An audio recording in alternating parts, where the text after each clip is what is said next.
Hello, my name is Jeff Bezos. I started Amazon.com about 15 years ago. Tons of stories from the early days. We started the company in my house.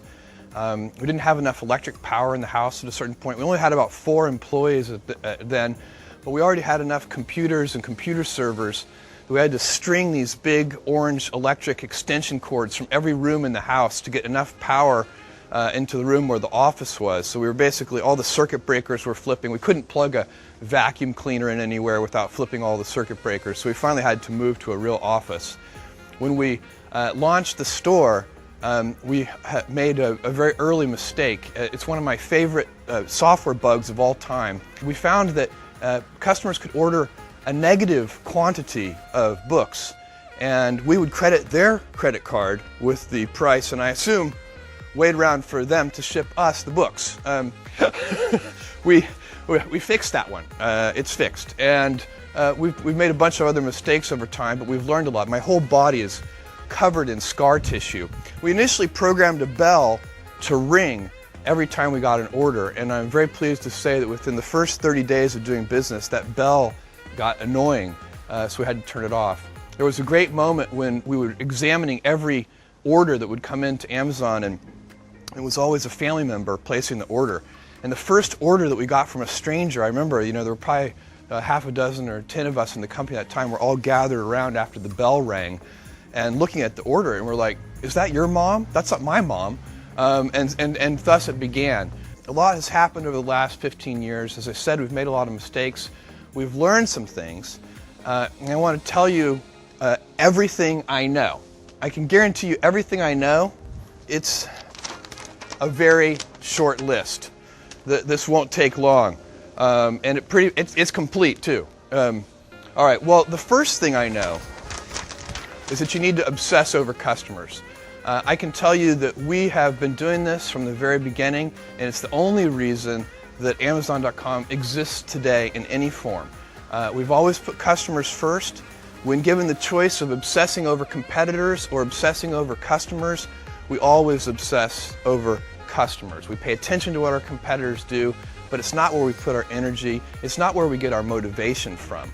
We really like to start with customers and work backwards. And again, that is the key thing that I know, and it covers a lot of other mistakes. If you're truly obsessed over customers, it'll cover a lot of errors. The second thing I know is invent. It's really important to invent. Anytime we have a problem, we never accept either or thinking. We try to figure out a solution that gets both things. And that often requires invention, but you can invent your way out of any box if you believe that you can. And what we talk about is inventing on behalf of customers. It's not a customer's job to invent for themselves. You need to listen to customers. It's critical. If you don't listen to customers, you will go astray. But they won't tell you everything, and so you need to invent on their behalf. And that focus on invention has served us well. Some of the recent things, even Kindle, not just Kindle, but EC2, the Elastic Compute Cloud, these are things that we would have never gotten to if we didn't have an inventive culture. But also, those are kind of large grain things, but there are small things too. And then,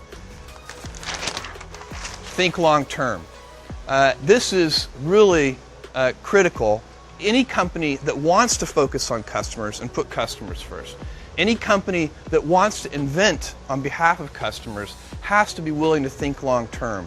And it's actually much rarer than you might think.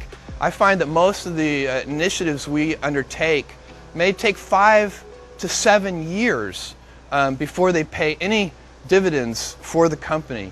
They may start paying dividends for customers right away. They often take a long time to pan out for shareholders in the company.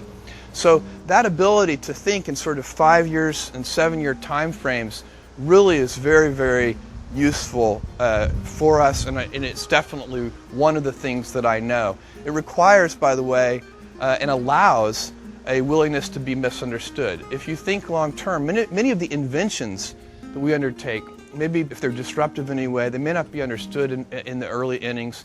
And it's always been very important for us to think long term so that we can tolerate being misunderstood.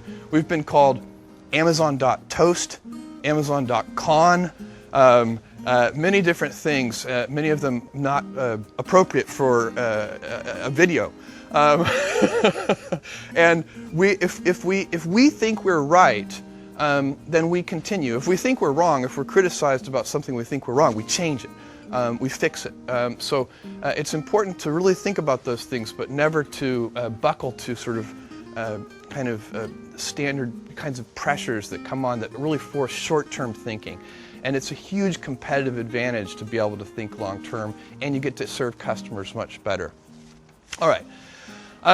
That's all that I know, really. I know one more thing. I'll save it for the end. But I want to, this is a very exciting day. Zappos is a company that I have long admired, and for a very important reason. Zappos has a customer obsession which is so easy for me to admire. It is the starting point for Zappos. It is the place where Zappos begins and ends. And that is a very key factor for me. And I'm kind of, I get all weak-kneed when I see a customer-obsessed company. And Zappos certainly is that. Zappos also has a totally unique culture. It's unique. I've seen a lot of companies, and I have never seen a company with a culture like Zappos's. And I think that that kind of unique culture is a very significant asset, and I'm super excited about that. I've spent a lot of time talking with Fred and Alfred and Tony, and I have a good feeling for how important that culture is to Zappos, the Zappos brand, the Zappos customers, the Zappos employees. And that culture and the Zappos brand are huge assets that I value very much, and I want to see those things continue. And you're in such great hands with Fred, Alfred, and Tony. That's a really big deal. I've seen a lot of leaders of companies too, and I haven't seen people better than those three. There's a lot of growth ahead of us with Zappos. This really is the beginning. I'm just totally excited about what can be accomplished over time. My belief is we haven't seen anything yet, as much as Zappos has accomplished already, and it's a lot. With that unique culture and that great Zappos brand and those terrific leaders, I know that it's just the very beginning. And that brings me to my final thing that I know. It's always day one. There's always more invention in the future, always more customer innovation, new ways to obsess over customers. I'm super excited about Zappos. Thank you.